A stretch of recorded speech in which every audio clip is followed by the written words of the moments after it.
নমরুদের অহংকার ও পরিণতি। প্রাচীন যুগের এক রাজা ছিল, নাম নমরুদ। তিনি ছিলেন শক্তিশালী, ধনী এবং রাজ্যের একচ্ছত্র শাসক, কিন্তু তার হৃদয় ছিল অহংকারে পূর্ণ। তিনি নিজেকে মানুষ নয়, ঈশ্বর মনে করতেন। একদিন আল্লাহ তাআলা তার প্রিয় বান্দা ইব্রাহিম আলাইহিসসালামকে পাঠালেন মানুষকে এক আল্লাহর দিকে আহ্বান করতে। ইব্রাহিম আলাইহিসসালাম নমরুদের সামনে গিয়ে বললেন, আমার রব তিনিই যিনি জীবন দেন ও মৃত্যু দেন। কিন্তু অহংকারী নমরুদ হেসে উঠল। সে বলল, আমিও জীবন দিতে পারি, মৃত্যু দিতে পারি। এভাবেই সে মানুষ হত্যা করে নিজেকে জীবন মৃত্যুর মালিক প্রমাণ করতে চাইল। তখন ইব্রাহিম আলাইহিসসালাম অত্যন্ত শান্তভাবে বললেন, আল্লাহ সূর্যকে পূর্ব দিকে উদিত করেন, তুমি একে পশ্চিম দিকে ওঠাও। নমরুদ স্তব্ধ হয়ে গেল।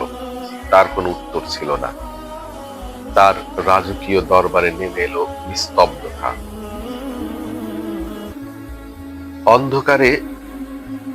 অহংকারে অন্ধ হয়ে নমরুদ আল্লাহর বিরুদ্ধে যুদ্ধ ঘোষণা করল।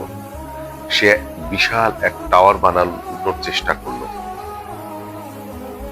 যাতে সে আকাশে উঠে গিয়ে আল্লাহর সাথে যুদ্ধ করতে পারে। কিন্তু আল্লাহ তাআলা তার কুদরতি শক্তি দেখালেন। একটি ক্ষুদ্র মশা পাঠালেন। হ্যাঁ, একটি মাত্র ছোট মশা।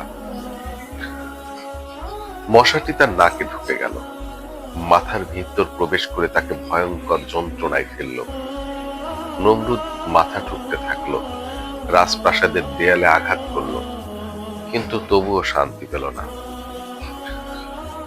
বলা হয়, তার যন্ত্রণার সে নিজের চাকরদের দিয়ে প্রতিদিন মাথায় আঘাত করাতো, শুধু একটু আরাম পাওয়ার আশায়। অবশেষে আল্লাহ তাআলা পাঠানো সেই ক্ষুদ্র মশার হাতেই নমরুদ নামের মহান রাজা পরাজিত ও নিহত হলেন। এই কাহিনী আমাদের এটাই শিক্ষা দেয়, অহংকার যত বড়ই হোক না কেন, আল্লাহর শক্তির সামনে তার ধুলোর সমান। তিনি যাকে ইচ্ছা তার সামান্য একটি মশার মাধ্যমেও ধ্বংস করতে পারেন। আল্লাহ যে কাউকে অপমান করেন আর যে কাউকে মর্যাদা দেন। কোরআনে বর্ণিত হয়েছে, আল্লাহ যে কাউকে অপমান করেন আর যে কাউকে মর্যাদা দেন। সূরা আল ইমরান আয়াত নম্বর 26।